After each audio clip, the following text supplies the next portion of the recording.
So Julia, the cluster that you're responsible for, as far as the NEOC is concerned, what are some of the things that you all have been doing in the midst of the pandemic to plan for this hurricane season?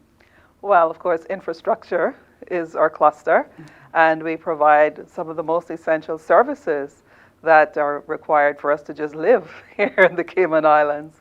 Right. So we have made it through the pandemic with very little issues, to be quite honest, because the pandemic affects our health and not necessarily the physical infrastructure so much. Right.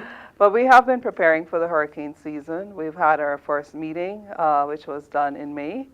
And we have the usual preparations in terms of going through our exercises. Each utility has their own internal process for preparation. Some of them do exercises, hurricane exercises, where they test themselves.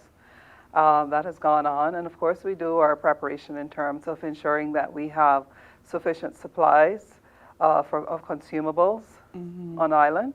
Those are the types of things we've been doing. Okay. Well, it's unusual times, as we all know. So were there any challenges for your team in making plans? There were some challenges in terms of getting, for instance, we do a stock of food supplies. I think some of the other utilities also do that. And of course, earlier, there was a little bit of a tough challenge to get enough supplies stored away for ourselves and, for our staff for in the event that there's a hurricane, we're shut down and we have to reemerge and ensure that our staff are taken care of. Of course, there's also the challenge of getting things like PPE in the pandemic world. Now we have to take that in consideration as we prepare for hurricane season. So, things like mask, disinfectant, all of those little types of things, you need to be aggressive enough to ensure you have the bulk available so that we can protect, our staff and be ready. So what would you say COVID taught your team as far as improvements and doing better or making more improvements as you go forward? Actually, for every challenge, there's some great opportunity. And COVID presented us with some opportunities. We have seen that we can work from home. Of course, that's providing the internet holds up. Yeah. That was one of the big challenges of working from home. But a lot can be done, and it means that we can be more flexible, excuse me, with our staff who have issues, whether they're childcare issues or they have high-risk, medically risky situations that they should not be very much exposed. Right. So we've learned to be innovative and to use technology to be able to serve our customers and still provide the service we need to. And I'd just like to give you a little illustration. We opened our offices last week to the public from 8:30 to 1 o'clock. Last week, we hardly had any customers. We were shocked. Right. We had the tents up and everything there to, keep the physical spacing, et cetera. And we were looking at each other, well, where are the customers? And of course, a lot of them have gotten online and are able to pay their bills online. And they communicate with our customer service reps by email. On the other hand, we have the field staff who cannot, of course, make a meter connection or repair a broken line, from home. Right. So they have to come to work. Yes. But we've made special preparations for them as well. Okay.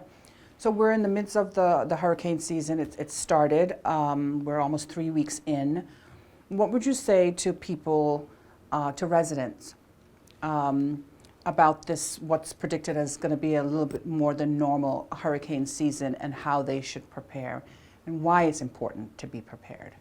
It's very important to be prepared because all of our utilities will do their best to be able to provide service, whether through or immediately after. But physical infrastructure can really, really, really be impacted by a terrible hurricane as we experienced in 2004. So that means that you could possibly be without water, you may possibly be without electricity, and you may possibly be without fuel. So be prepared. Make sure that you have food for your families, water stored, take care of your pets, all of the great things we keep putting on the social media and Facebook. Please listen to us, listen to the utilities, listen to the government services providing good information and being prepared. I cannot stress that enough. And in terms of water, we have information that we provide for customers. For instance, if you're leaving your home to go to a shelter, please shut off the water at your shut-off valve, because you don't want to have any issues when water does come back on, for instance, and flood and you get a high water bill. Those are the kind of things we try to repeat and enforce, because we want people to be able to recover quickly, and we want also, as utilities, to recover quickly.